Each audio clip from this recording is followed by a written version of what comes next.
श्री स्वामी समर्थ. अध्याय 37वा.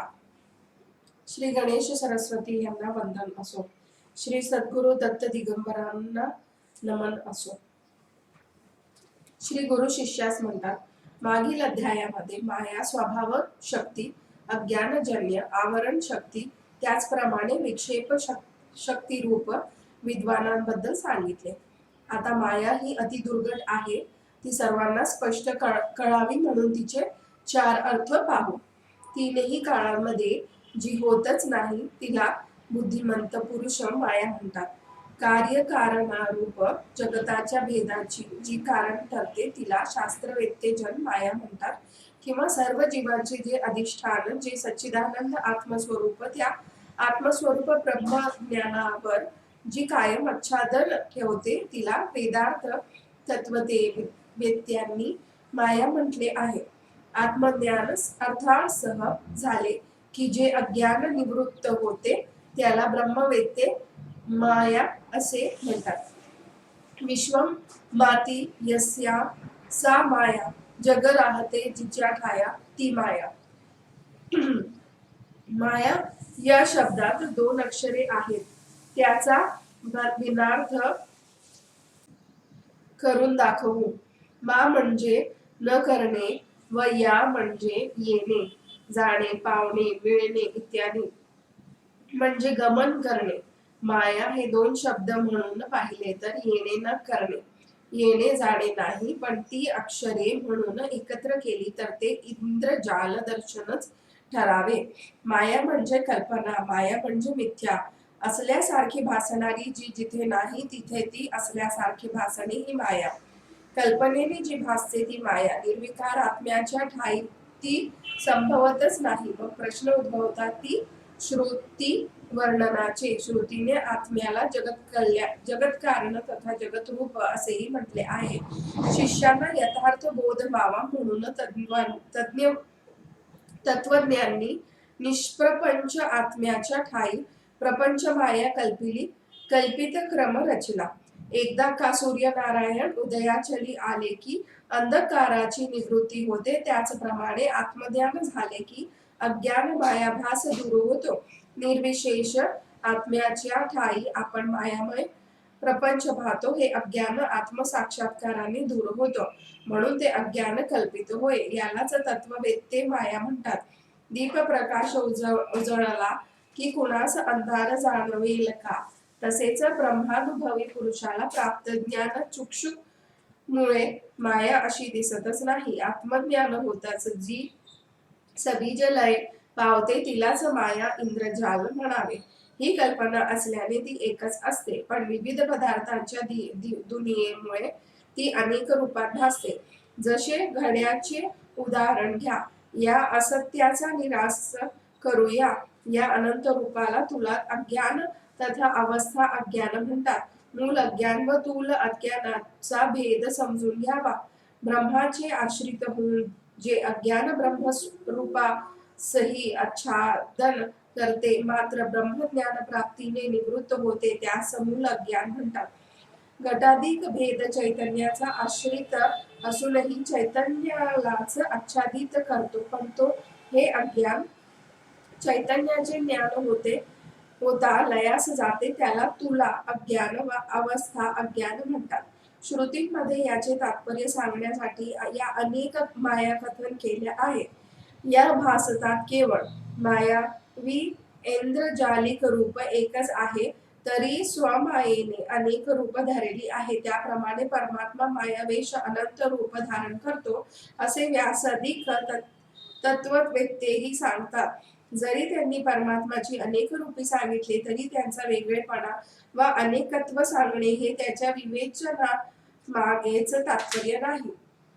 उलट नाना प्रकारचा भेदानुवाद नाना लौकिक प्रमाणांनी सिद्ध केला आहे. ज्याप्रमाणे थंडीचा कडाका शेकोटीच्या उबदारपणाने घालवावा, हे जसे भेदानुवादासाठी लौकिक उदाहरण ठरते, तसेच कुठल्याही व्यवहाराच्या सिद्धीकरिता कार्त्याकरविद्याचे स्वरूप वर्णिताना महर्षी हे कल्पना करून विविध उदाहरणे देऊन यथार्थ निर्णय सांगतात. मुमुक्षु जीवांचा बुद्धीवृद्धीचा विचार करून योग्य तो आत्मबोध त्यास व्हावा म्हणून श्रुत्यादी रचनात नाना प्रकारे जगताचे आरोपण होते. तोच माया विशिष्ट परमेश्वर हा जगताचा उद्धार सहज व्हावा म्हणून श्री स्वामी समर्थ रूपात अपार लीला दाखवित होता. अक्कलकोटात गणेश बाग, खासबाग, फत्तेबाग, शहदगंज बाग, मोतीबाग, थडगे बाग अशा बाग आहेत. या सर्व बागांमध्ये पाण्याने भरपूर भरलेल्या मोठ्या मोठ्या विहिरी आहेत. त्या बागांना शोभा आणतात. एकेकाळी एका वर्षभरात हवा तसा पाऊस पडला नाही. त्यातच उष्णतामान फारच वाढले. त्यामुळे शेतीही झाली नाही आणि नित्यांशः वापरून सर्व पाणी आटले. अशी स्थिती होती की वाटी लोटीने दोन प्रहर पाणी भरीत राहील असतानाही एखादा खंडा घागर भरत नसते. बुधवार पेठेतील लोक तर फारच त्रासले होते. पाण्यासाठी चोळप्पा सारख्यांना दिवस दिवस क्लेश पडू लागले. तेव्हा पेठेतील त्रस्त लोक चोळप्पा, तेथील स्त्रिया, श्रीपाद भट आणि नीलकंठ म्हणजे कृष्णापादींनी कळवळून महाराजांकडे मनधरणी केली. त्यावेळी कृपाळू होऊन दयाळू प्रभू श्री स्वामी समर्थ तत्काळ भक्त मंडळीसह उठून खासबागेत विहिरीच्या काठावर जाऊन उभे ठाकले व स्वतः वेदांतील जलमंत्र म्हणून त्यांनी विहिरीमध्ये हरभरे फेकले.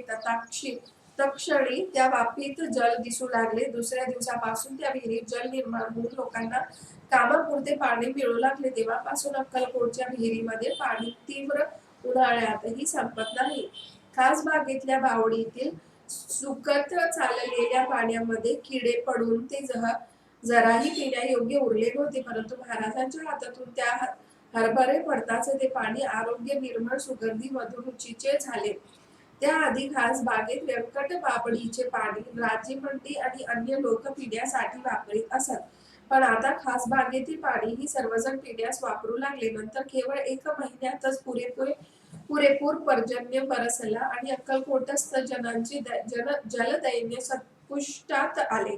लोकांना शेतीसाठी हवे तितके पाणी मिळाले. पुष्कळ धान्य पिकल्याने लोकांमध्ये समृद्धी पसरली. त्या दिवसांपासून श्री स्वामी समर्थ कृपेने खास बागेतील बावडीमध्ये पुष्कळसे पाणी तयार होते चिरकाल राहू लागले. बुधवार पेठेत सगळे लोक गणेश बावडीचे आणि खास बावडीचे पाणी पिण्यासाठी वापरत, कारण ते सदा निर्मळ, मधुर आणि आरोग्यासाठी पाचक ठरले होते. त्याच काळात जगनियंत्या श्री स्वामीरायांचा खासबागेमध्ये तब्बल 3 महिने वास होता. त्या काळात अक्कलकोट राजांनी खासबागेतल्या वापीकूप ताडगांमधील चिखल काढवून घेतला आणि विहिरी स्वच्छ केल्या. कालांतराने अक्कलकोट संस्थानाचे कारभारी विठ्ठल टिकाजी उपलप यांनी बरेच परिश्रम घेऊन यंत्राद्वारे जलाशयांची शुद्धी केली आणि शके 1821 पासूनच्या एका संध्याकाळपासून समस्त अक्कलकोटकरांना अनायासे सहजच पाणी प्राप्त होऊ लागले. खासबागेतील विहिरीला लोहयंत्र लावून नळाद्वारे पाणी ओढून एक सुंदर विशाल पाणी साठवण्याचे स्थान बांधण्यात आले. त्यात नळाने पाणी खेचले जात असे आणि हे शुद्ध पाणी नळाद्वारे गावात घरोघरी पोहोचविण्यात येत असे. कपटबुद्धी यवनाची फजिती. मुरलीधर देवालयाच्या जवळ असलेल्या साखर विहिरीजवळ एका आंब्याच्या झाडाखाली घननील अवधूत मूर्ती बसलेले होते. तेथे दर्शनासाठी उत्सुक अनेक जण उभे होते. त्याच वेळी हैदराबादहून आलेला एक यवन शिपाई श्री स्वामी दर्शनासाठी उभा होता. त्याने छळ व कपट बुद्धीने महाराजांना वंदन करून प्रार्थना केली की अहो, माझ्यापाशी खर्च करण्यासाठी म्हणून 1 पैसा नाही आणि आपण खर्चासाठी पैसा देता असता आपला लौकिक आहे. आता मला काही कामासाठी तत्काळ मुंबापुरीला जायचे आहे, पण तरी पैसा द्याल का? त्या दुष्टबुद्धी यवनाचे बोलणे बोलून संपताच सर्वज्ञ सर्वेश शक्तिवान यतींद्र जगत जीवन श्री स्वामी गुरु त्याला स्पष्टपणे म्हणाले, कमरेला 15 रुपये बांधून आला आहेस आणि आमच्याशी खोटं बोलतोस. शिवाय तुझ्या जवळच्या गाठोड्यात सोन्याचे मौल्यवान दागिने आहे, तरीही कपटीपणाने 1ही पैसा माझ्याकडे नाही असे खोटे बोलतोस काय? त्यामुळे त्या यवनाला लाज वाटून त्याने मान खाली घातली. त्याला पश्चाताप झाला. सर्वांसमक्ष त्याने आपल्याकडील सोन्याचे दागिने आणि रुपये लोकांस काढून दाखविले आणि स्वामी वचनाचे प्रात्यक्षिक दिले. समर्थ लीलेचे हे अद्भुत दृश्य पाहून उपस्थित जन आश्चर्यचकित झाले. तेव्हा ते मुसलमान स्वामी राजांना म्हणाले, आपही खुदा, आपही अल्लाह, इलाही रहिमान हो. आईप्रमाणे कृपाळू होऊन माझ्या अन्यायाची मला क्षमा करा. आम्ही स्वार्थी प्रापंचिक आहोत. अज्ञानाने कपट ठेवून छलक बुद्धीने वावरतो. देहाभिमान बाळगून मदांधतेने जगतो. परंतु हे परमेश्वरा, आपला महिमा अलौकिक आहे. तेव्हा अत्यंत कृपाळू होऊन समर्थ स्वामी यवनाला म्हणाले, आता तू मुंबापुरीला जा, तुझे इच्छित कार्य होईल. आपल्या गैरवर्तनानंतर सुद्धा आपणास कृपाचे बोल ऐकावयाला मिळाले. त्यामुळे तो यवन मोठा संतुष्ट मनाने तेथून निघाला. बडोद्याच्या रामशास्त्री डोंगरेने कार्तिक स्वामींचे दर्शन. बडोद्याची काही मंडळी अक्कलकोटी मार्गे कार्तिक स्वामींच्या दर्शनासाठी निघाली. मध्यात प्रज्ञापुरी येताच ते देवदर्शनात थांबले. योगीराज मूर्ती कुठे बसली आहे याची चौकशी करून तिथे सर्वजण प्रेमभराने नमन करण्यासाठी गेले. त्यामध्ये रामशास्त्री डोंगर नावाचे कोकणस्थ ब्राह्मण होते. त्यांनी श्री स्वामी रायांना विनवले, महाराज, या सर्वांसमवेत मीही कार्तिक स्वामींच्या दर्शनार्थ आलो आहे. तेव्हा समर्थ बदले, तुम्हाला दर्शनास जाण्याची आज्ञा नाही. या अकल्पित आज्ञेमुळे रामशास्त्री उद्वेगमग्न होत बसून राहिले. ते चिंतायुक्त स्थितीत बसले असताना त्यांची तिथे अक्कलकोटचे शुद्ध संत बाबा सबनीस यांच्याशी भेट झाली. रामशास्त्रींनी बाबांना विचारले, आता मी काय करावे? यावर बाबा उद्गारले, तुम्ही एक विद्वान ब्राह्मण आहात. श्री प्रभू वचन हे सत्य असते. श्री प्रभू आज्ञेचा भंग करून आपण जाऊ नये. तळमळ अस्वस्थता टाकून निशंकपणे राहावे. हे ऐकल्यावर थोडे शांत होऊन रामशास्त्री हे सबनीस त्यांच्या घरी मुक्कामास राहिले. त्या दिवसापासून 5 दिवशी कार्तिक पौर्णिमा होती. त्या दिवशी कृतिका योगावर श्री स्वामी दर्शन घ्यावे असे ठरवून सर्व मंडळी जमली. स्नान संध्या आटोपून सर्वजण बाबांसह स्वामी दर्शनास निघाले. त्या दिवशी श्री स्वामी गुरूंची मंगलारती करण्यात आली. सर्वांनी मनोभावे कार्तिक स्वामी रूप मानून श्री स्वामी दर्शन घेतले. त्यावेळी अचानक श्री स्वामी राज प्रसन्न वदनाने उभे राहिले आणि सर्वांना श्री कार्तिकांचेच प्रत्यक्ष सगुण दर्शन घडले. उपस्थित सर्वजण भाग्यवंत ठरले. रामशास्त्रींच्या जीवनाची तथा सार्थकता झाली. कार्तिक स्वामींचे मूर्तिमंत दर्शन करताच रामशास्त्रींनी श्री स्वामी समोर साष्टांग नमन केले. भक्तिभावाने ते म्हणू लागले, आपण चालते बोलते परमेश्वर आहात असा या अज्ञानाला साक्षात्कार झाला आहे. आम्ही संसारी आपल्याबद्दल तमस्तीत धुंद असतो. परमात्मा सामर्थ्य असा कसे अगाध आहे याचं कृपाळू दर्शन प्रबोध देत आपण आम्हाला कृतार्थ केले. आपण उदार दीन दयाळू आहात. आपल्या योगेस नित्य ब्रह्मानंद योग वैभव विलसत असते. आपण परमात्मा स्वरूप असून केवळ जगदोद्धारणार्थ अवतरले आहेत. नंतर रामशास्त्रींनी श्री स्वामीरायांचे यथासांग पूजन केले. श्री स्वामी दर्शनाची भूक भागेना म्हणून नित्य सेवेत प्रज्ञापुरीत राहिले. तिथे तब्बल 2 वर्षे सेवेत राहून नंतर स्वामी आज्ञेने बडोद्यात पुराण कथन करण्यासाठी निघाले. ते नित्य श्री स्वामी लीला वर्णन करीत पुढे ते काशी महायात्रेस गेले. तिथून आल्यावर काही कालाने ते कैलासवासी झाले. दत्तू शास्त्री साधले तथा बावडेकरबुवा पुराणी. कोल्हापूर जवळ बावडे नावाचे गाव आहे. येथे राहणारे दत्तात्रेय शास्त्री साधले नावाचे विद्वान वैदिक कऱ्हाड ब्राह्मण श्री स्वामीरायांची दिगंत कीर्ती ऐकून अक्कलकोट येथे दर्शनास आले. पुढे स्वामी आज्ञेने बावडे गाव सोडून सोलापूर जवळच्या बार्शीस जाऊन राहिले. साधले बुवा हे बावडेकर शास्त्री पुराणिक नावाने ओळखले जात. बार्शी येथे भगवंतांचे प्रसिद्ध देवालय आहे. तिथे भागवत महाभारतातील पुराणे सांगत ते उत्तम वीणा वादकही असल्यामुळे रागिणीच्या गायनाने उपस्थित सहज मनोरंजन करीत. त्याद्वारे त्यांनी द्रव्याची उत्तम प्राप्ती झाली. भगवंताच्या देवालयातील लक्ष्मी सहित असलेली भगवंत नारायणाची मनोहर रूपात अक्षय मूर्ती पुरातन कालापासून भक्त काजासाठी तत्पर आहे. गरुड दोन्ही हात जोडून देवासमोर तितष्ट आहे. भगवंतांच्या मंदिरासमोर वताली चिरेबंदी ओट्यावर खण बांधलेली आहे. मुख्यद्वारावर देवासमोर नित्य चौघड आदी वाद्यांची तजवीज केलेली आहे. सभा मंडपाच्या डाव्या भागाकडे छानशी विहीर आहे. मंदिराच्या मागील भागाकडे सुशोभित असे दुसरे द्वार आहे. या भव्य विशाल मंदिरात येऊन भगवंत नारायणाचे दर्शन घेताच दर्शनार्थीस मोठा आनंद प्राप्त होतो. अशा या मंदिराच्या भव्य सभा मंडपात बावडेकर बुवान पुराणिक पुराण कथनास बसत. असंख्य नरनारी दर्शनास जमत. पुराण श्रवणानंतर विपुल धनधान्य अर्पण करीत.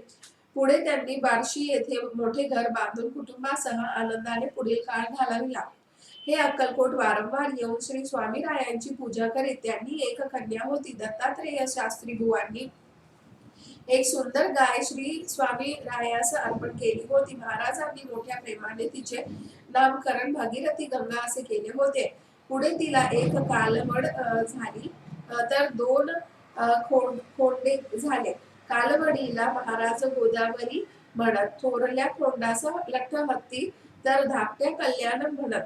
गोमातेच्या निधनानंतर श्री स्वामी चरणांजवळ तिची समाधी बांधून त्यात सफेद रंगाच्या गोमतीची स्थापना करण्यात आली. बावडेकर पुराणिक यांनी हर प्रकारे श्री स्वामी कृपा संपादन केली.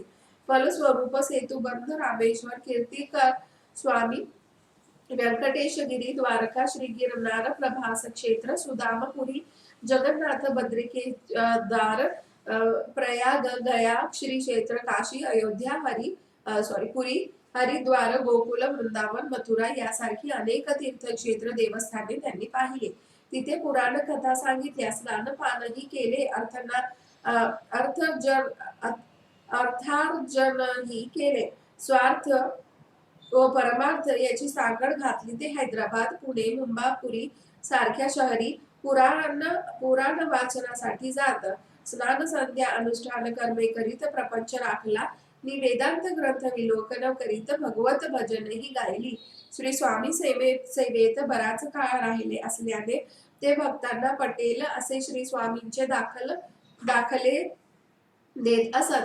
यांची बुध ही वैदिक याज्ञिक होते. खटपट्या सुंदराबाई, चोळप्पा, कृष्णप्पा, श्रीपाद भट यासारख्या सर्वदा समर्थ निकट असणाऱ्या मंडळी प्रमाणेच असंख्य सेवेकऱ्यांमध्ये सुंदराबाई विशेष होत्या. त्या महाराजास पिण्याचे पाणी, पानाचा विडा जेवू घालीत. महाराज स्वतःच्या हाताने कधी जेवले नाही. कोणताही पदार्थ त्यांनी स्वहस्तेने उचलून खाल्ला नाही. सेवेकरी पुजारी घास अन्न भरवीत. सुंदराबाई स्नान घालीत, वस्त्रे पांघरवीत. पुजारी जेव्हा महाराजास अन्न भरवीत तेव्हा स्वादास्वादरहित पूर्ण ब्रह्मप्रभू एक घास सरशी त्यांना खेळवीत हसवीत. पाहणाऱ्यांना वाटायचे की श्री स्वामी महाराज सेवकांना स्वाधीन आहे. स्वामींचे स्वभावच तत्व कुणाला खचितच कळेल, मात्र ते संपूर्ण आपल्या कळले असे काही पाहणाऱ्यास वाटत असे. अनादि परमात्मा साक्षात नारायण स्वतंत्र व स्वच्छंद विहरत, कधी भक्तांना स्वाधीन राहत, कधी निस्पृह अलख निरंजन अवधूत स्थितीत राहत. अर्थात हे स्वरूपक्षण समोर खरा मोक्षाधिकारी असल्याशिवाय इतरांना कसे कळायचे. जशी ज्याची दृष्टी भावना तशी त्याला फलसिद्धी. मुंबापुरीचे हरिभाऊ. हरी नावाचा मुंबापुरीतील एक मोठा तरुण. याची मातोश्री भाविक होती. दादा नावाचा लहान बंधू होता. 18 वर्षांची तरुण पत्नी होती. बहीण होती. मुंबईला शहर सुधारणा कचेरीत ते नोकरीस होते. श्री स्वामी महाराजांचा अद्भुत महिमा कळल्यानंतर ते आनंदून गेले. अक्कलकोटचे दाजीबा भोसले तेव्हा मुंबईत होते. हरिभाऊंचा व त्यांचा चांगला परिचय होता. त्यांना भेटून हरिभाऊंनी समर्थ वृत्त विचारले तेव्हा दाजीबांनी त्यांना श्री स्वामीरायांचा अद्भुत अजब लीला ऐकविल्या. त्यामुळे पुढे अक्कलकोटात जाण्याचा निश्चय झाला. तेव्हा त्यांनी सुंदर पादुका बनवून घेतल्या. मग सरकारी अधिकाऱ्यांची आज्ञा घेऊन जगन्नाथ नामक मित्रांसमवेत लोहमार्गाने अक्कलकोटास आले. जोशी बुवांकडे त्यांचा मुक्काम राहिला. श्री स्वामी दर्शनासाठी ते उत्सुक झाले होते, परंतु श्री स्वामी राजगुरु तेव्हा राजवाड्यात होते. आता गुरुदर्शन कसे घडेल याची चिंतन विव्हळ होत राजवाड्याच्या महाद्वाराजवळ ते जाऊन बसले. ती भोजनाची वेळ होती. अक्कलकोटचे स्वामीराज त्यावेळी भोजन आटोपून शयनगृहात पहुडले होते. इतक्या श्रीपाद भटजी राजद्वारावर येऊन श्री स्वामी दर्शनास कुणी भक्तगण आले का पाहू लागले. त्यावेळी हरिभाऊ व त्यांचे मित्र हे दोघेही श्री स्वामी दर्शनासाठी तितष्ट होते. त्यांना ते राजवाड्यात नेत असता चोळप्पा हे स्वामी महाराजांचे उष्टे ताट घेऊन निघाले होते. तेव्हा हरीने चोळप्पांना विचारले, आपल्या हाताला उष्टे अन्न लागले आहे, हातातील हे उष्ट ताट कुणाचे आहे? स्वामींचे असल्याचा मला द्यावे. चोळप्पा म्हणाले, हे स्वामी राजांचे उच्छिष्टानन आहे. शुद्ध भावना बाळगणाऱ्या भाग्यवानास ते प्रसादिक उष्टे अन्न आम्ही देत असतो. असे म्हणत त्यांनी ते ताट व स्वामींचे पाण्याचे पात्र हरिभाऊंना अर्पण केले. त्यांनी हा भक्त प्रसाद मोठ्या प्रेमाने सेवन केला. नंतर पूर्ण ब्रह्मयोगीश्वरांजवळ जाऊन त्यास मनोभावे दंडवत घातला. दोन घटका श्री स्वामींपाशी बसवून ते पुन्हा आपल्या विराडी परतले. हरी व जगन्नाथ एकमेकांशी बोलत होते. आल्यासारखे कार्य झाले, दर्शन झाले, प्रसादही मिळाला. आता श्री गुरु भक्ती करीत संसार सोडून राहिले पाहिजे. त्याच रात्री हरिभाऊंना भावी कार्याविषयी दृष्टांत झाला की तू प्रपंच जालाचा त्याग करून सदोदित नित्य पूजन भजन करावे. तेव्हा जागे होऊन हरीनी ही श्री आज्ञा जगन्नाथाला ऐकविली. आता आपली मनोकामना सिद्ध झाली असे ते म्हणाले. त्याच रात्री तिथे चोरी होऊन त्याचे पागोटे सामान गेले. तेव्हा हरींनी जवळच थोडेसे धन चोळप्पांना देऊन नैवेद्य व ब्राह्मण भोजन घातले. समर्थ चरणांवर लावून प्रसादिक पादुका घेतल्या. पुढे योगीराजांची आज्ञा प्रसाद घेऊन ते दोघेही सज्जन हाती टळविणा घेऊन मुंबईस परतले. हरिभाऊ स्वामींची नित्य भजने गाऊ लागले. पुढे त्यांनी प्रपंच संसारापाश सोडून श्री स्वामींचे मठस्थान करविले. त्या मठस्थानात समर्थ पादुका व रंगीत प्रतिमा आहे. या स्थानावर खूप लोक येत असतात. वर्षातून 2-3 वेळा ते अक्कलकोटास वीणा घेऊन येत असत. देहाभिमाना रहित होत ते सुस्वरात भजन गात श्री स्वामी राजांना स्वामी समर्थ पदवी देत उत्तमोत्तम अभंग पदे, आरत्या, कविता, भजने त्यांनी बरीच रचली. त्यांनी मोठ्या शिष्य संप्रदायी जन्मविला. नगरचे नाना रेखी हे लोकप्रिय ज्योतिष अक्कलकोटात आले होते. त्यांनी नगर येथे श्री स्वामी राजांच्या पादुका स्थापन करून सुंदर स्थान निर्मिले. तिथे उत्तम उपासना चालते. या नाना जोशी रेखींनी हरिभाऊंना नगर येथे नेले होते. काही दिवस ते तिथे राहून ते मुंबईस परतले. नाना रेखी यांनी नगरचे विद्वान ज्योतिष भाऊ जोशी यांच्याकडे ज्योतिष विद्या आत्मसात केली. भाऊ जोशी हे वृद्ध व नेत्रांध असूनही ज्योतिषात निपुण होते. त्यांचे शिष्य असणारे नाना रेखी हे धनप्राप्तीसाठी मुंबापुरी वास्तव्यास राहिले असता हरिभाऊंच्या संपर्कात आले व त्यांच्यामुळे स्वामी गुरूंच्या सेवेस लागले. हरिभाऊंची आई काकूबाई व विरक्त गुरुभक्त वारंवार अक्कलकोटास येऊन स्वामी सेवेत राहत. मुंबईतील कांदेवाडी येथील मठात त्यांचे आरती पूजन भजन चालू असायचे. तात्पर्य की विरक्त साधू महान भगवत भक्त झाले. फार मोठा कार्य उभारून काही वर्षात श्रावण मध्य प्रतिपदा शके 1776 सन 1874 ते कैलासवासी झाले. त्यांच्या पश्चात स्वामी सुतांचे धाकटे बंधू मठाचे धुरा वाहू लागले. महारुद्र केजकर देशपांडे सोलापूर व नोकरी करणारे गणेश बल्लाळ मुळेकर हे या मठास सहाय्यकरी ठरले होते. गणेश बल्लाळ मुळेकर हे स्वामी राजदयेने सोलापूर येथे उत्तम नोकरीस राहिले होते. ते मामलेदार होते. त्यांनी श्री स्वामी कृपा संपादन केली होती. पुणे वैभव या वर्तमानपत्रात पत्रात त्यांनी जाहीर केले की श्री स्वामींच्या लीलांचे अनुभव त्यांनी घेतले असतील. त्यांची साधंत महती आपापल्या कळवावी. त्यानुसार असंख्य लोकांनी आपले अनुभव त्यांना कळविले होते. नंतर मुळेकरांनी हे लिखाण संकलित करून पुणे वैभव या अंकात छापिले. पुढे श्री स्वामींच्या लीलांचे संकलित चरित्र छापले. यांनी हरिभाऊंचा मुंबापुरीतील मठ तसेच बाळप्पादिक सेवेकऱ्यांनाही वेळोवेळी सहाय्य केले. तात महाराज मुंबापुरीत राहणारे एक सारस्वत ब्राह्मण ज्ञातीतील बळवंतराव भेंडे हे आपल्या तरुण्यातच रोगग्रस्त होऊन जीवनास विटले होते. नाना प्रकारच्या उपाय साधनांनी यत्किंचित फरक पडला नाही. अखेरीस हवालपालटासाठी पुणे शहरात मुक्कामास गेले, तेव्हा कित्येक सज्जन गृहस्थांनी त्यांना अक्कलकोटात जाऊ अवतारिक पुरुषाचे दर्शन घेण्यासाठी सुचवले. ते ऐकून आत्महित साधण्यासाठी आपल्या मातोश्रींसह ते अक्कलकोटात दाखल झाले. वटवृक्षाजवळ करजाळकरांच्या वाड्यात ते उतरले. महाराज त्यावेळी खास बागेत होते. भेंडे हे तिथे स्वामी दर्शनासाठी गेले. श्रीफळादिक अर्पण करून त्यांनी श्री गुरुराजांसमोर लोटांगण घातले. श्री स्वामी रूप दर्शन होताच ती सुकोमल कांतीची तेजस्वी मनोहर मूर्ती प्रत्यक्ष माहेश्वराचीच आहे याबद्दल त्यांची खात्री झाली. ते स्वतः निस्सीम शिवभक्तच होते. दुसरे दिवशी स्नान आटोपून सर्व पूजा साहित्यासह ते परमपुरुषोत्तमास वंदन करण्यासाठी खास बागेत पोचले. पूजन यथासांग पार पडल्यावर महाराजांनी त्यांना स्वहस्ते श्रीफळ प्रसाद देत म्हटले, आपल्या घरी जाऊन स्वस्थ राहा, आणि पुन्हा पुष्पहार प्रसाद दिला. त्यानंतर आता अर्पण एवढे दूर आलोच नाही, तर पंढरपुरात जाऊन पंढरीनाथाचे दर्शन घ्यावे अशी बळवंतराव मातोश्रींची इच्छा होती. पण घरी निघण्यासाठी श्री स्वामी आज्ञा झाल्यामुळे सायंकाळी स्वामी दर्शनास आतुर बळवंतराव मातोश्रींसह बागेत आले. तेव्हा सर्वज्ञ सर्वसाक्षी स्वामीराया एका आंब्याच्या झाडाखाली बसले होते. आपल्या भक्तांच्या मनातील शुद्ध भाव जाणून ते आपले दोन्ही कर कटीवर ठेवून उभे राहिले.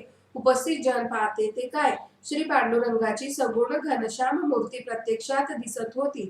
ते पाहिल्यानंतर भंडे व त्यांच्या मातोश्री अति संतुष्ट झाल्या.